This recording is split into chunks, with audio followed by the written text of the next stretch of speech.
Redmond Ritter, he's running for County Commissioner, District 1, against Doug Ingalls, that's currently signed on. Red? Sorry. You're fine. Hello, I'm Redmond Ritter, running for District 1 Commissioner, which is against Doug Ingalls. So, I'm 34 years old. I'm pretty young. I grew up here. Both my mom and my dad grew up in Reading. My grandpa Don Ritter owned Ritter's Body Shop back in the day. My brother, mom, grandma, and sister all live in District 1. So I grew up out in Dennings Road in North Adams, and my sister owns Ray Ray's Sweet Shop in town, and so we're very plugged into the community. We care about the generations that are growing up here and what this county is going to look like further on down the road, and that's honestly why I'm getting involved. A little bit of my background, work history-wise, I did 8 years in aviation as an avionics technician, and then during COVID, I led a big activism effort, No Mask Monday, when they started segregating us based on our vaccination status, telling us if you got vaccinated, you didn't have to wear a mask anymore. So I went around and told everybody that, because I was on the safety committee, that it was No Mask Monday the following Monday. And it worked. And I got fired for spreading misinformation about management. So I went from making $30 an hour to like nothing. And that was a dark time in my life. I joined the Proud Boys then, which I'm sure you guys have heard about that. I'm sure there's mixed feelings and opinions on it. I got into it, I would like to say, for the right reasons. I also was looking for companionship. I mean, I had just recently gone through a divorce, so I was lonely at the time, and I had a passion to stand up against a tyrannical government, and so it seemed like the right thing to do. I learned a lot while I was in it. I mean, we shut down drag queen story hours. We took a 53-foot, well, this was a mix between Proud Boys and 3%ers. I was the CEO, commanding officer, also for Michigan American 3%ers, and I ran a 15,000 person Telegram effort chat to organize a food donation. So we split the state of Michigan up into 7 zones, contacted small businesses, set up food donation sites, and then we went around. We got a volunteer semi-truck driver with his trailer to go around and pick up all the food donations. And then me and the secretary for AP3 went down to Hagerstown, Maryland, where we fed a lot of the truckers. So there was a lot of good that happened when I was in the activism and in the Proud Boys. Some of the cons, I mean, on media, we all know how Google searches and mainstream media, they make them into be a white supremacy group and a gang. They are not a white supremacy group. They have people of all different ethnicities within the Brotherhood. The true cons of it is they're a drinking club. There's a lot of fighting. I mean, you get beat up by 5 guys to get in, but that's part of preparing for war, which, whether you want to accept it or not, it's a reality that we're dealing with in this country. So it made me the tough guy that I am today. I'm not afraid to stand up to nobody. I'm not afraid to say no, that's for sure. Nobody's gonna make me, someone could set $1 million on this table and try to get me not to run. Someone could try to get me to pass a millage or vote yes on something, and I don't care. Like, I'm a peasant. My name, one of my accounts on Facebook is Humble Peasant for a reason. I grew up very poor. We didn't even have drywall or insulation in our house. I could see my breath every winter out in Dennings Road. So there's nothing that's gonna break me or make me bend. I'm tired of this. I got 2 daughters, 13 and 9 years old, and I'll be damned if this country starts burning down like it looks like it's about to. And I mean, I thought I was affecting change being in the Proud Boys, but I mean, we were on small scales with the drag queen story hours and some of the stuff on, like, we were big on social media, pushing the agenda of conservative values, but I thought I'd be better served. I had a coming to Jesus moment, and literally, it was the night of February 19th this year, and I was just feeling so overwhelmed, and I just kept on praying to him, and I never remember even saying amen. I just fell asleep. Well, I woke up the next morning just with this weight lifted off of me, and I used to be a heavy marijuana user, which I'm not against that if any of you do that, but I mean, I'd like to cut that out of my life. I don't think it's what I need in my life now. And February 19th of this year is when I really set my sights on, no, I need to get involved locally, politically, and that's what we all need to do. And honestly, this is my first time public speaking, and it makes me really uncomfortable. And I'm uncomfortable going into the position I'm in. But I mean, I got 3.8 in my bachelor's degree, a 4.0 for my aviation degree. So whatever it is, and I've worked part-time for Darren, I can read, interpret legal writing. I represented myself when I was fighting I ran out of money fighting for my children in a custody battle. And so I started representing myself.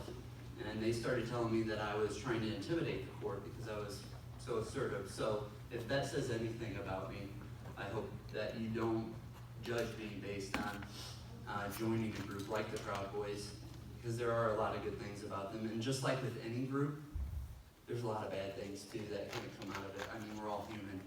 And so, yeah, I'm running for District 1 Commissioner to make Hillsdale a better place and be assertive and to not allow bullying to go on in there. Or a big thing for me is the pay-to-play politics, this quid pro quo. I mean, if we look at the salary of Brent Leiniger, I think it was $11,000 last year, or 2022. Don't quote me on that, but and I know he does other business, and it's none of my business, honestly. But I do question that they're not getting paid under the table for passing certain things. I mean, we know that type of stuff goes on, and that's what I'm going to be looking for. And another thing that I would like to do, and Lance and Steve push for, and Steve already pushed for it, is switching the meetings so the people can actually attend, the working class, switching the meetings to evenings. So even alternating them. So if they want to have one in the morning, because they have 2 a month, Tuesday at 9 a.m., right? Alternating them, so at least you can pick an evening each month or every other month or whatever, if you need to have your voice heard or if you have something to say or have some questions. And because essentially that's like a passive way of taking away our First Amendment, is making meetings, public meetings like that, to where you can and go and get your voice heard, because you gotta go to work. I mean, we barely can eat right now, for real. Like, so you can't expect people to take off work and take vacation time to come to a commissioner meeting. They shouldn't have to. And so I think that should change for sure. I just want to make sure I covered everything. I think I did, but I planned on reading this all, and then everyone else who was standing up here just freelancing it, and I was over there shaking in my boots. Like, are you serious? I can't get up there and read that. No one is gonna have, want to support me if I look like I'm just a robot up here. But, I mean, now I don't blame the presidents and all the other politicians from having a script to read off. Because I can go off on tangents sometimes, so. But I wanted to cover, I had a few things here. Okay, yeah, red flag laws. So a new thing passed, extreme risk protection orders. This was enacted on me. I got my gun rights removed during my custody trial due to false allegations and a PPO being filed from my ex-wife. And I had a military dress dude walked up. I was out in my garage having a cigarette, and this dude just pops up in his SUV, and I start to feel like I'm about to have to defend myself. And he came to serve me with an order that said I needed to forfeit or remove my guns out of my house.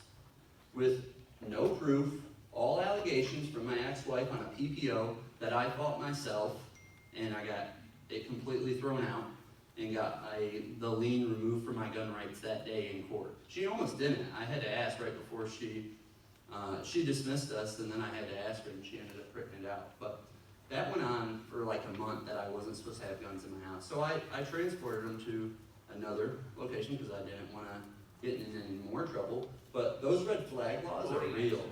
Huh? Lose them in a voting accident. Right, exactly. But those red flag laws are real.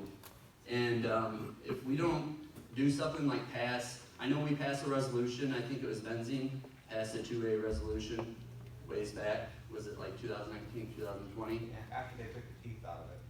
Exactly, but my brother Aaron did the initial, was part of the initial one, and then Brad showed up with this other one, and no one even had, it came out of like left field is what I heard, I wasn't there, but I do think we need to try to pass another resolution for a constitutional 2A county that specifies specifically extreme risk protection orders will not be enforced in Hillsdale County.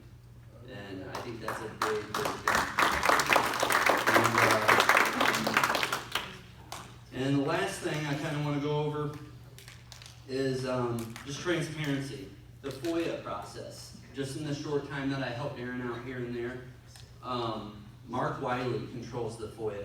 If anybody doesn't know what FOIA is, it's Freedom of Information Act. Anyone can file them on the county's website for information like public information that you want access to. You can do it for your own like police record, whatever, anything like that. But Mark Wiley controls what information is released in those FOIAs. And he keeps information out. I had a conversation with Lance and Mark at the fair, remember that, at the booth? Oh, yeah. And he kept on blaming the lawyer for the information being removed from the FOIAs. And I'm curious as to why a lawyer has to look at every one. Are we doing illegal activity that you have to kind of cover your ass? And so I think we need to look into the FOIA process, and being seated as a commissioner, I think I would have more ability to have those conversations and put more pressure. And if we were to get the majority elected, we can get Steve there. And I mean, if anybody knows Steve Meckley, also reach out to him, try to get him to run for commissioner. That would just be another seat, and he's a hell of a campaigner, so I mean, I think that would be a great idea. But again, I'm running for District 1, and I hope you guys feel it in your heart to elect me on August 6, 2024, and I'll open the floor for any questions. Josh? I just want to say, Red, I've gotten to know Red over the last 6 months or so, and what we always, as conservatives, want is authentic transparency. And if you didn't hear authentic transparency right there, then what are we doing? Red, I appreciate you just being honest and open and really pouring your heart out and being transparent like the people we want. Hear, hear. So, thank you. I would like to say I'm thankful for a lot of people in here. For example, John Paul Rutan. I've been through it financially because I'm not afraid to stand up. I just actually recently got fired from Bob Evans, and I did do something stupid. I wrote something anti-Fed on a carcass, but they do a lot of things in that facility. They really do. And so I've gone through a lot of financial struggles because I'm unfiltered a bit. And during that time, John has fed me, and he's provided work for me. Josh has. This group, he's provided work for me. It's been an emotional support. So anybody getting involved in this group is only going to help them as a person. It isn't just about politics in here. So, yes, sir. Yes, from the moment that you mentioned your activism against the mask, you had my vote. You're willing to stand up for what is right, regardless of who says what. The Constitution is our guide, and as long as you're constitutionalist, you have my vote. Hear, hear. Here, here.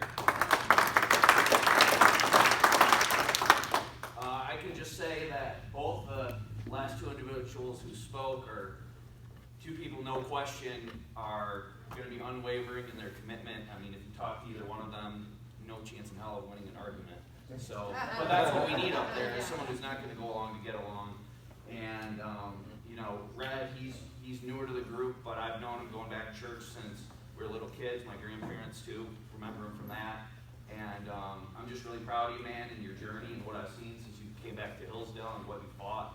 And obviously Lance, you guys know him, and he's always willing to stand up. So both these guys are 100%, we should all be supporting. And this county commissioner race, and you know, Steve's doing an awesome job, but he's the, By himself. you know, he's the, yeah, it's like when Ron Paul's in Congress, you know, standing alone. But we had these two guys, and now we have a majority, and now these votes matter, you know, now it's not just being principled about it, now it's actually making a difference. So, I mean, the county commissioner race is not the kind of funding you need for, you know, state senate, state rep, governor, Congress, any of that. This is something where some real-time effort, good strategy, and we can make a real difference. So, I mean, hopefully we get that sheriff too, but if not, these county commissioners can, I mean, if we get hold of them, we're really in a good position, but. Sheriff is a key position. Yeah, but, I mean, just get these two guys in, so.